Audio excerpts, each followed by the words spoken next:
I'm here to talk about deepening youth participation in the democratic process. And if my grandmother were around, I would have asked her a few questions before coming here.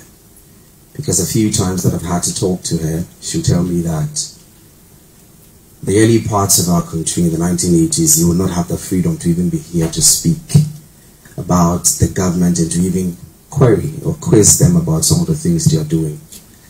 And so the first thing I want to talk about today is that we should first appreciate the privilege we all have to be here to even think that we have the opportunity to discuss what our democracy looks like and how better we can to sustain it.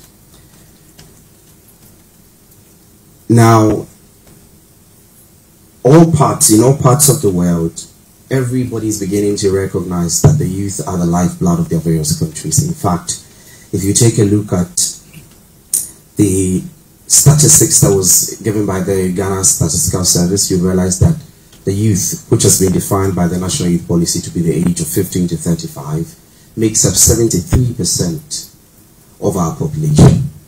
And it means that there's never a conversation about our democracy or anything within this country that we should have and we must have that has nothing to do with young people. Every single thing that we want to talk about should fundamentally involve young people right from the start through to the end. Now, the theme for my presentation is quite short, and I say that the sad reality and the solutions. I'm not John F. Kennedy, so I wouldn't say that I should ask what I can do for my country. Knowing that a lot of us as young people and succeeding governments have done very little to help us, I'd rather ask, what can they do for us too as young people? We've always been asking what we can do for our country. I think so many young people have been doing too much. So today I also want to ask them, what can you do for us? Now if you take a look at the Afrobarometer's report, the round 9, you'll notice that for 3 of them that talks about active citizenship, that talks about free speech, and the other one that talks about access to elected leaders. Unfortunately for Ghana, even though we have over a little above 80% for free speech, we have less than 10% for young people who want to participate actively as citizens.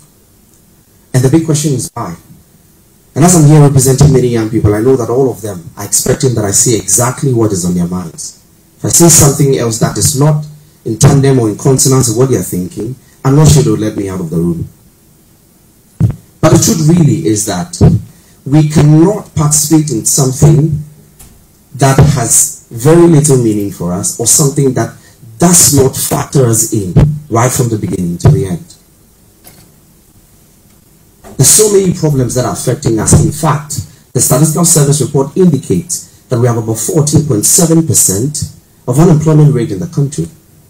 And if you want to go deeper, looking at it by region, and looking at the gender composition, it's even worse. So, deepening youth participation first requires that we identify struggles that young people have, so that if we smoothen the process, it makes it easier for them to be involved. In fact, again, the Afrobarometer report, round 9, says that less than 10% of young people in the country have access to their elected leaders. So when I saw the data, I was asking, so what exactly are they representing in Parliament? Because if you have less than 10% of us getting access to the people we have elected, then what concerns are they registering for us in Parliament? And what are they saying on our behalf? If you look at the electoral report, we have voted, in fact, the voter population consists a lot more of young people. So we keep voting, but we don't have access to the people that we vote for. And this is not my data, this is Afrobarometer. So how then do we engage ourselves in a democracy when the people who are supposed to govern us, lead us, and guide us, we don't even have access to them? So I'm making a very simple statement here today, that we are the lifeblood of this country. We are a reservoir of innovation and hope. If anything is done without paying rapt attention to us, there's a big problem. We had a national youth policy in 2010, which was revised in 2022, and it indicates so many, I want to use the word, lofty goals. We had saying from 2010 to 2012, we can mention just a few significant things. And I'm careful of my words because I use few. I can mention the likes of a few developmental projects that have happened, the likes of free essentials, and so many other things. But again, if you take a look at all of these policies, fundamentally, you get to understand that they are all quick fixes. But they do not, permit me to use the word, eternally solve the issues that we as young people go through. So today, as I'm here, I'm representing 1 million other young people whose voices must be heard. People who must speak without fear or trembling. People who need us to improve the state of our economy, the state of our education, quality education. We can only demand for better if we know what we are asking for. Advocates must first be informed before they can ask. If we have poor quality and poor education, there's nothing we can ask for. So please, I know that in this room are not just students, but are senior members of this country. And my message is very simple.